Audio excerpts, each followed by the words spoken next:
is this. You need to empower your intelligence and enhance your competence. This is what you need to do. This is what education is about, this is what life is about. But unfortunately, you think education is about passing an examination. Education is not about passing an examination.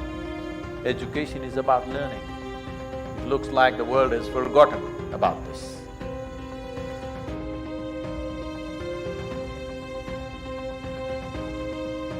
Another point about the mentality when it comes to exams. Exams are hard. Exams take a lot of time to study for and it can be stressful. But the truth is, after I've spent a couple of weeks preparing for an exam, I know that I've studied my best and I've put in the hours and I've put in the effort. If a bunch of questions come up that I've never seen the material for before, that's life. And if I don't do so well, that's okay. I've already done everything that I can in my power to put myself in the best position to do well. If I don't end up doing well, that doesn't mean that it wasn't worth it, all the work that I put in, and that doesn't mean that I didn't make the right decisions when I was studying. That mentality of knowing that you're doing what you can, you're putting in the effort, you're putting in the work, is what helps me de-stress and not worry about upcoming exams. So when we have an exam at the end of the year or at the end of a semester, we'll usually have somewhere between 1 to 3 weeks off from school in order to study. During that time, of course, I study very, very hard and I do a lot of work. However, in reality, I've actually been working towards studying for this exam from the very beginning of that school year, and that's because I take my notes every single day. Whether that's for lectures, tutorials, workshops, whatever it is,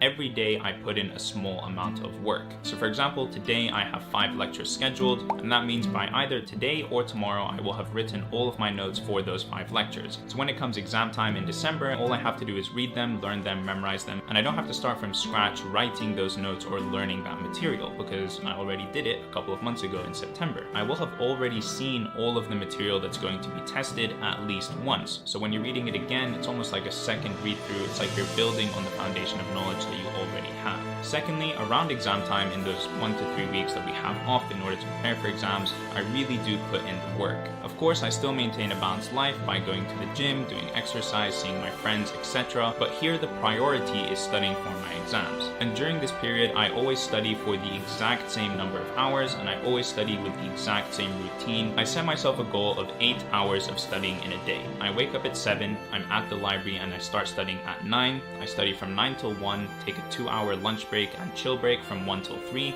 study again from 3 till 7. Now following this, or if I'm still in the studying mood and I feel like I can do more, I'll take a 1-hour break from 7 till 8 and then study from 8 till 9 or 8 till 10 depending on how I'm feeling or how close I am to the exam or how much material there is left, etc.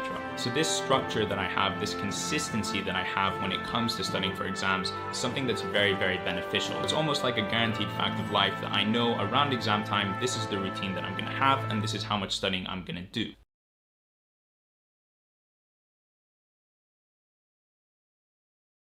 For one who is unwavering in his intention,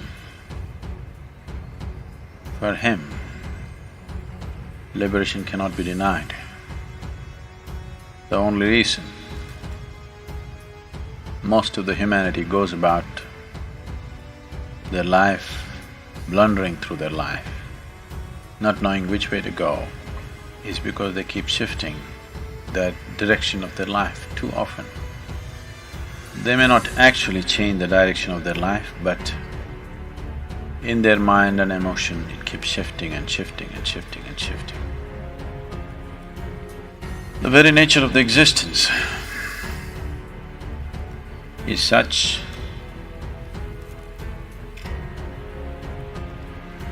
today it is also a scientific fact, but this is the experience of every yogi, that in this existence, there is energy and there's consciousness.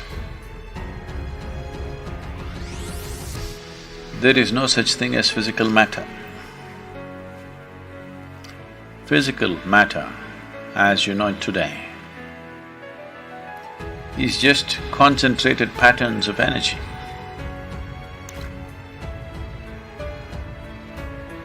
Today, this is established science.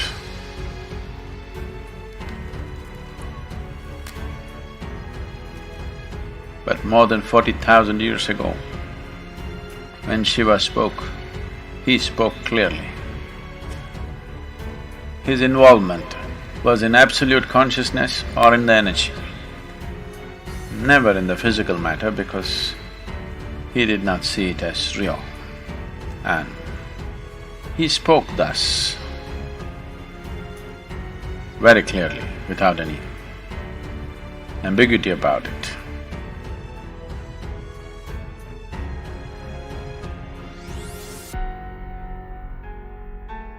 Do you see somebody is waiting for someone they badly want to see? Only 10 minutes. In the 10 minutes, they will look at the watch 25 times. Why? They want to prepone it. You're doing something that you don't want to do, so you want to postpone it. I'm asking, why the hell are you doing something that you don't want to do? No, because if I do this, I will get that, I will get that. That's not the point. There's nothing to get in this life. There's really nothing to get in this life. Either you lived this life in a profound and intense manner, or you did not. What will you get in the end?